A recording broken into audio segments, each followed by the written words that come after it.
All right, today we are digging into a technology that isn't just another small upgrade. We're talking about a fundamental rewiring of how blockchains are built.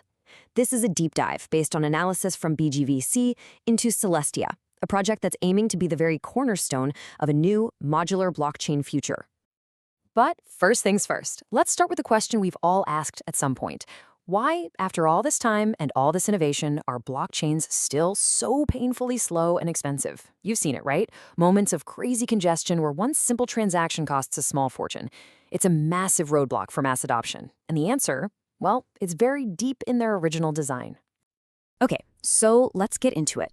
To really appreciate how brilliant Celestia's solution is, you have to first get your head around the old problem, what you could almost call the original sin of blockchain architecture.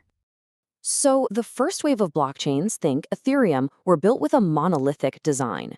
The best way to picture it is like an old mainframe computer. Everything, actually running the transactions, agreeing on the state of the network, and just making sure all the data is available, it all has to happen in one single, tangled-up layer.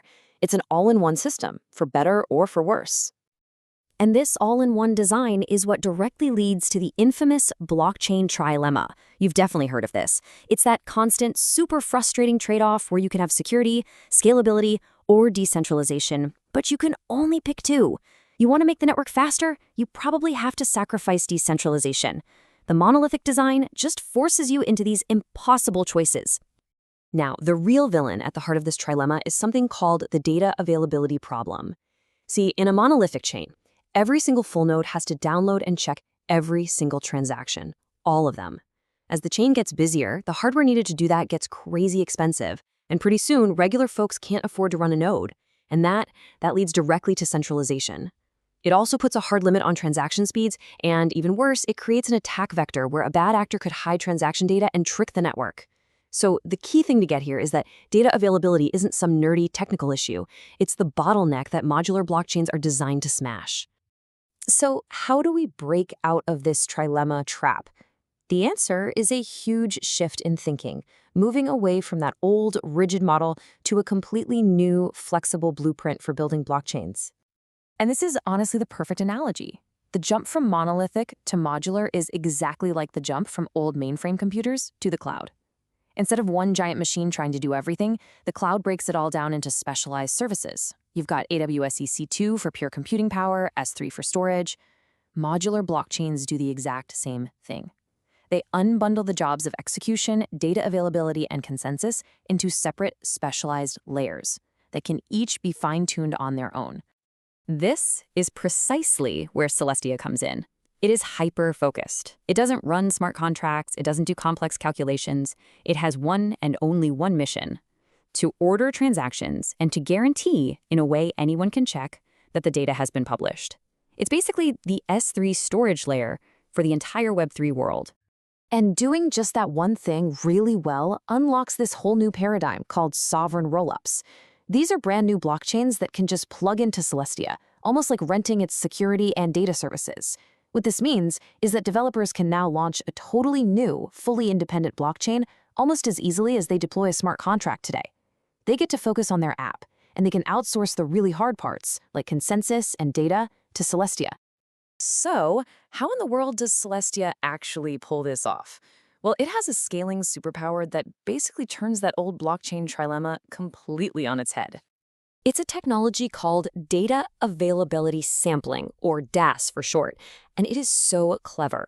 Instead of every person on the network having to download 100% of the block data, DAS lets even the lightest of clients, we're talking your phone wallet, help secure the network.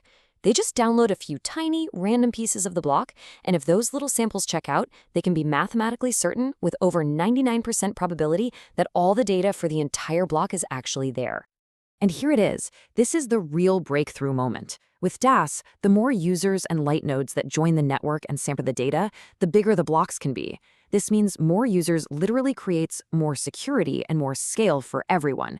It's this incredible positive feedback loop that just completely inverts the logic of old monolithic chains, where more users just meant higher fees and more headaches.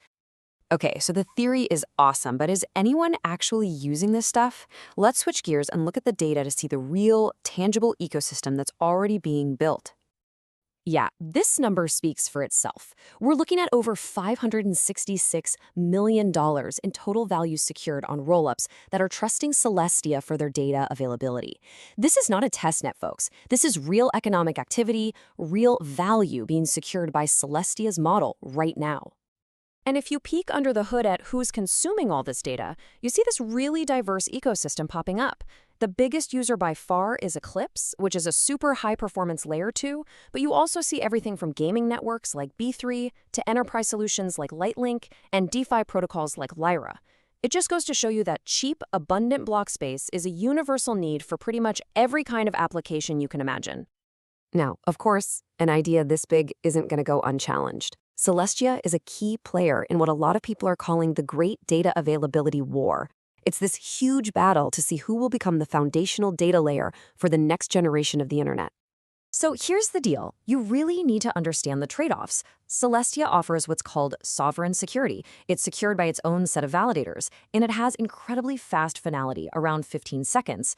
Its main rival, EigenDA, offers shared security, which means projects can borrow the massive economic security of Ethereum. But that comes with a big catch, much longer finality times. We're talking 12 to 15 minutes for a transaction to be truly irreversible.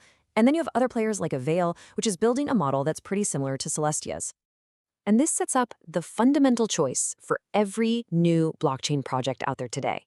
Do you join this new, flexible, sovereign ecosystem that Celestia is building? Or do you double down on the battle-tested security of Ethereum, even if it comes with some trade-offs and constraints?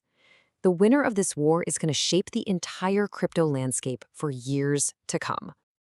But the story doesn't just end with crypto-native apps.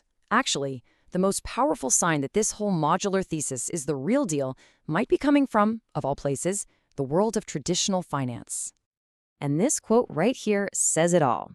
A new blockchain called Converge, designed specifically for institutional-grade real-world assets, just launched. It's a collaboration between Athena and Securitize, and if that name sounds familiar, it's because they are the key partner for BlackRock's new tokenized fund. And when they had to pick their architecture, they chose Celestia for data availability. I mean, that is a massive vote of confidence from the heart of institutional finance.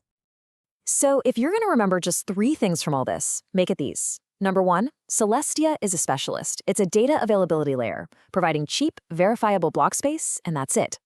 Number 2, its superpower, DAS, creates a network where more users actually means more scale and security for everyone. And number 3, it's becoming the foundational plumbing for everything from DeFi and gaming to the tokenization of real-world assets by some of the biggest players in finance. Which really brings us to our final massive question. By unbundling the core jobs of a blockchain and letting institutions basically pick and choose the best-in-class layers for their specific needs, are we looking at the actual blueprint for how the future of global finance is going to be built? When you see projects linked to firms like BlackRock making this bet, it really makes you think the answer might be yes.